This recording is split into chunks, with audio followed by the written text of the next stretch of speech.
Wah, lumayan nanjak ya teman-teman. Wow. Ini kalau Pak JJ nggak ngos-ngosan. Nggak, Pak. Kalau gue ngos-ngosan. Saya tiap hari, Pak. Hah? Tiap hari. Oh iya? Udah nggak kerasa Pak JJ? Nggak. Pak JJ tadi sempat bantuin ya waktu mobil kita kejeblos? Iya. Jadi konsep petani itu, Pak, iya Pak JJ. olahraga sambil cari uang. Yang olahraganya duluan ya? Iya. Cari uangnya duluan. nanti. Cari uangnya nanti. Oke, teman-teman, assalamualaikum warahmatullahi wabarakatuh, teman-teman.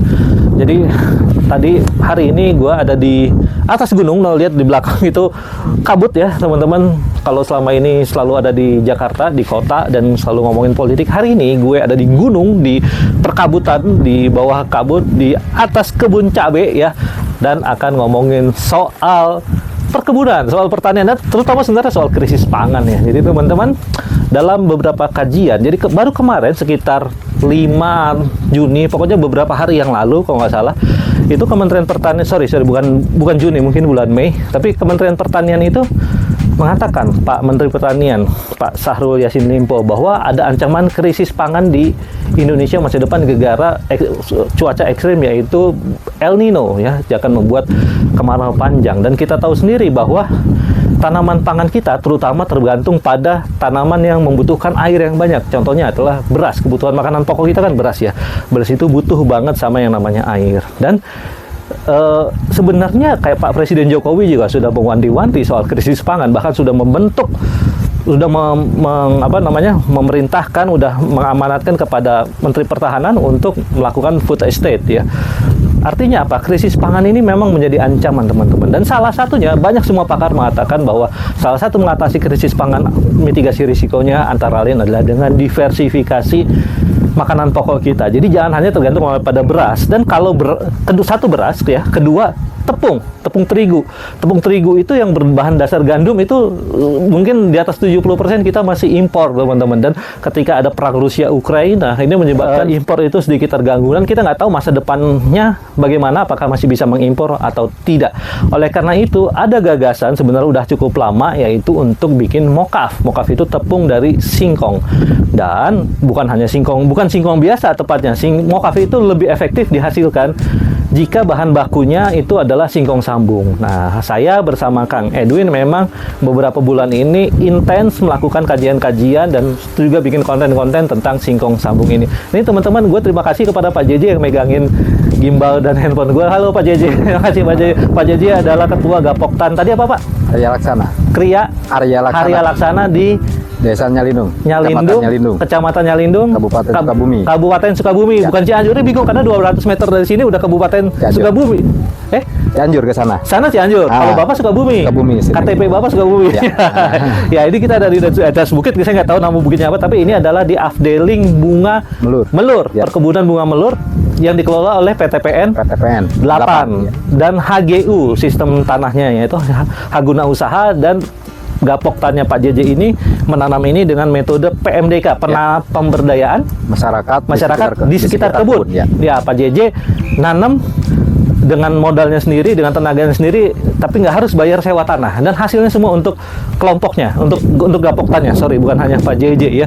Jadi teman-teman, kita sedang mencoba menggali apakah mungkin kita bisa menanam singkong sambung di sekitar sini.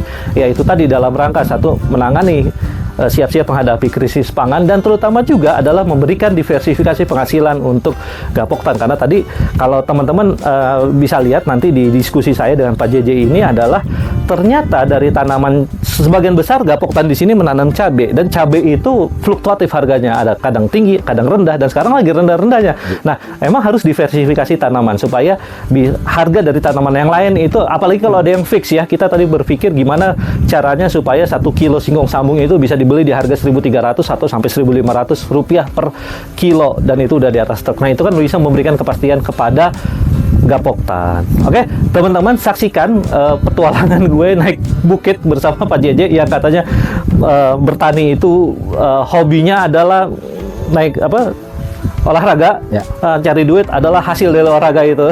Gitu. Oke teman-teman, saksikan tayangan gue hari ini yang beda dari yang sebelum-sebelumnya. Ya teman-teman, Ini alhamdulillah udah sampai di Takokak, Sukabumi, Sagaranten mungkin ya. Oke, itu mobil kita parkir di sana tuh, lihat ya teman-teman. Mobil yang tadi sempat kejeblos, lihat ya.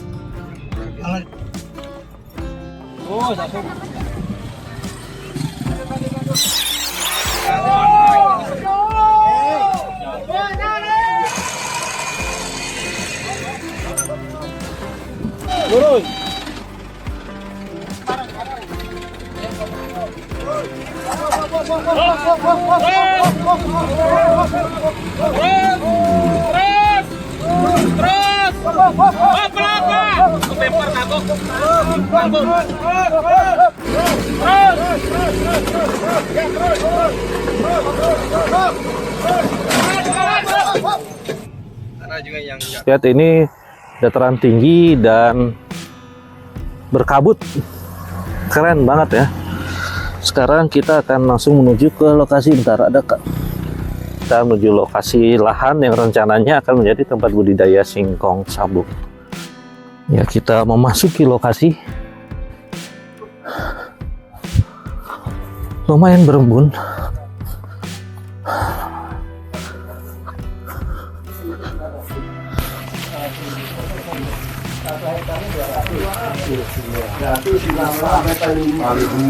Wah, pisang. Kali 2. 10 pasar. Ya. Ya. Teman-teman nih gini. Ini kalau Nah, gue lagi sama Pak Jejen nih, Pak Jejen. Nah, ini ada tanaman cabai, kita baru mau menuju ke lokasi yang rencananya kita akan budidayakan singkong sabung di daerah apa tadi Pak Jejen? Sorry. Nyalindung. Nyalindung. Enggak, Takolak apa tadi? Takokak. Takokak ya. Takokak. Takokak. Kecamatan Kecam- Kecamatan Cianjur. Kabupaten Cianjur. Kecamatan Takokak ya. Kecamatan Takokak, Desa Nyalindung. Kalau yang ini Desa Nyalindung, Kecamatan Nyalindung, Kabupaten Sukabumi. Hah. Nah, 200 meter dari sini, dari situ itu ada batas kabupaten, Pak.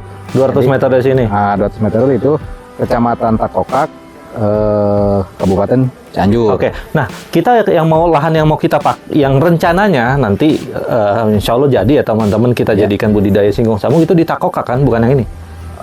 Sama yang lahan kita juga bisa di sini lahan Sukabumi, karena hamparan PTPN itu yang updating bunga melur itu terdiri dari 2 kabupaten, Pak. Oh, hebat ya, hebat. Nah, jadi di Kabupaten Sukabumi ada, di Kabupaten Cianjur ada. Gitu. Jadi ini Pak, tadi ada gunung ya, di situ Gunung Beser ya? Ya, Gunung Beser. Enggak, kalau Gunung Salak di sebelah mana nih, Pak? Kalau Gunung Salak sebelah sana. Oh, jauh. Jadi Jauh, kita masih lebih dekat ke Gede Pangrango atau ke Salak nih? Ke Gede Pangrango. Lebih dekat ke Gede Pangrango. Iya, iya. Artinya lebih dekat ke Cianjur ya, Pak ya? Iya. Emang antara perbatasan Sukabumi dan Cianjur ya? Iya. Ya, makanya teman-teman bisa lihat ini berkabut banget. Pak, katanya kita mau jalan ke tempat yang lebih keren yang rencananya akan ditanam singkong sabung. Pak, Bapak JJ sendiri sehari-hari petani, Pak? Ya, petani. Ini tanaman saya. Oh. Jadi kalau di sini sementara singkongnya di sini, Pak. Sebagai tumpang sari tumpang aja. sari dari tanaman hortikultura. Hortikulturanya Ya, yaitu dari cabai. sayuran. Ya. Ya, teman-teman, ini suatu kenyataan. Tadi juga Pak Kabid Dinas Tanaman Pangan dan Hortikultura di Kabupaten Cianjur mengatakan memang tanaman hortikultura cenderung fluktuatif harganya. Nah, sekarang menurut Pak JJ katanya lagi turun ya, Pak ya? Lagi turun. Kenapa, Pak? Cabai. Kalau sayuran hijau-hijauan sekarang lagi tinggi. Kalau cabai sekarang lagi turun. Harga cabai rawit ya, lagi turun. Banyak faktor pasti ya. Hujan gitu enggak? Ya, kemungkinan banyak yang menang, Pak.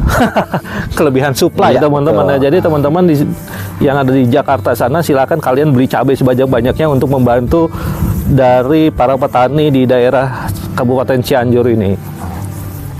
Kabupaten Sukabumi dan Cianjur. Pak JJ sehari-hari nanam di sini emang ini HGU kan, Pak ya? Ya, HGU.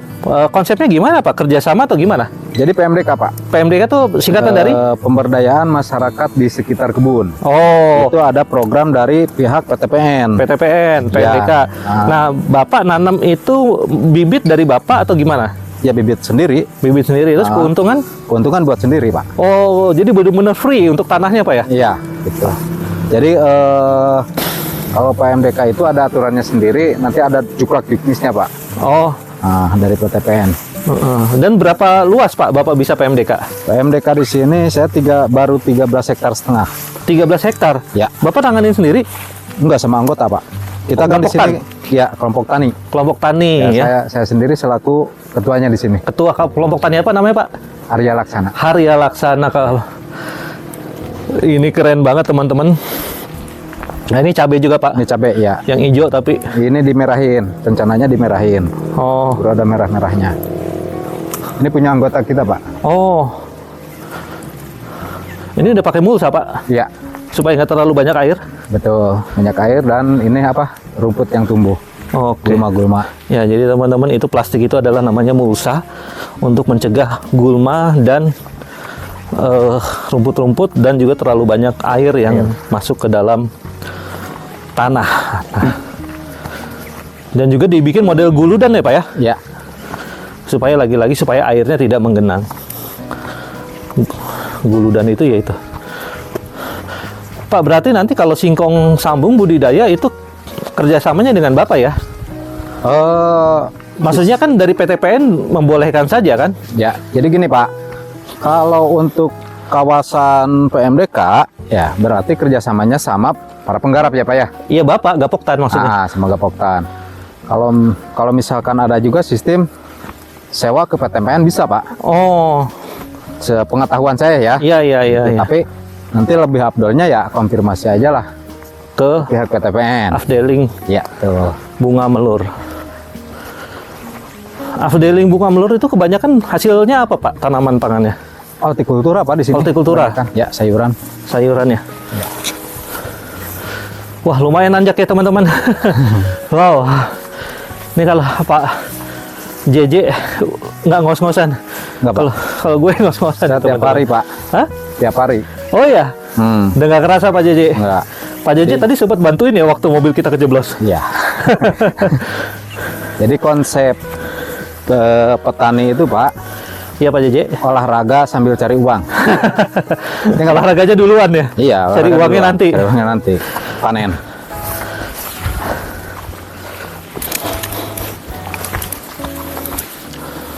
Ini kesininya kurang pagi. Ya karena itu tadi kejeblos. Itu kan ada 2 jam kali kita. 2 jam ya. Kalau pagi Pak, luasannya dari sini kelihatan. Oh ini ya, karena ini kan paling tinggi ya di sini ya.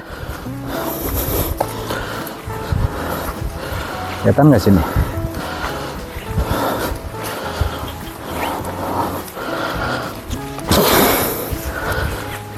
Nah ini kawasan yang masih bisa buat tanam sayur.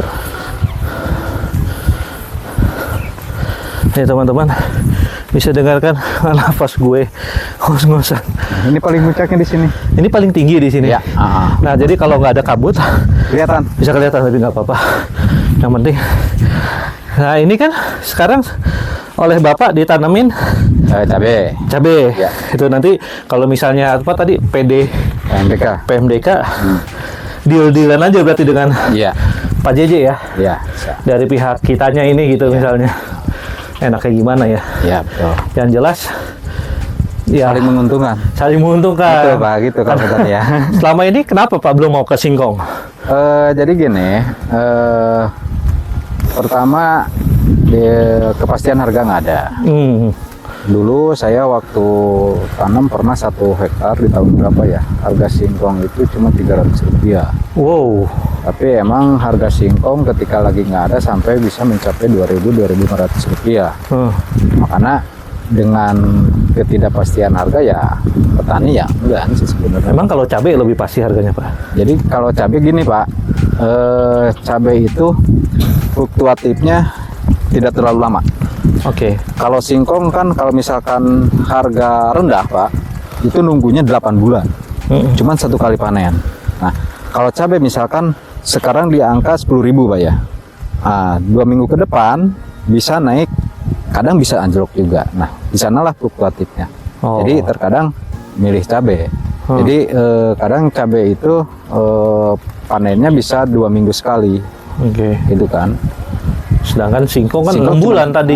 Cuman sekali lagi. Kalau Cuman misalkan sekali. harga drop ya hangus habis lah. Hangus karena petani perlu cash flow. Betul, itu Pak. Jadi itu masih jadi sebenarnya kalau ada jaminan beli ya, Ya. di harga yang fix, katakanlah 1.300 Ya. per kilo ya kita hitungannya. Ya, kilo. Per kilo udah di pinggir jalan ya. Udah di truk, sorry ya. Berarti udah diangkutin ke truk gitu Ya. ya. Nah, itu kira-kira kita mau nggak nih Pak Gapoktan? Nanti tinggal perhitungan BOP-nya aja seperti apa. Oh, Wah, jadi jadi- berarti 1.300 juga belum tentu ya? Nah, belum tentu Pak, kan gitu ya, gitu kan, belum tentu juga gitu. Jadi sebenarnya gini, kadang sepanjang di tahun ini ya, di tahun ini sebenarnya harga cabai itu baru di bulan-bulan ini sih sebenarnya drop. Di kebelakangnya bagus. Jadi petani itu sebenarnya bukan dalam artian itu terlalu lama menunggu untuk panen.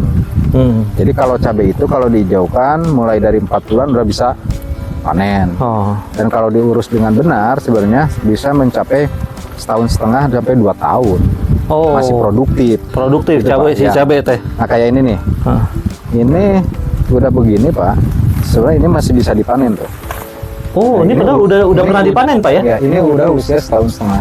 Udah berapa kali panen nih Pak? Ini udah nggak dihitung Pak. Wow. Jadi dari semenjak 4 bulan, usia 4 bulan sekarang usianya udah 1,5 tahun. Ya minimal 2 minggu sekali ada pemasukan Buat petani. buat risiko. Dan ini bibitnya kita cuma beli sekali. Ya beli sekali.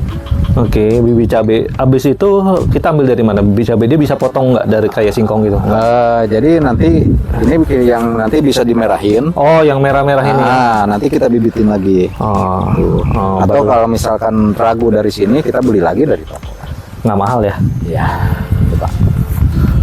Jadi di sini masih cabai nih Pak? Di Gapoktan Bapak? Kebanyakan cabai. Ya karena faktor ekonomis itu Pak ya? Iya. Tapi kan sebenarnya Pak, kalau ketika sekarang harganya turun, jadi nggak ekonomis juga dong. Iya betul.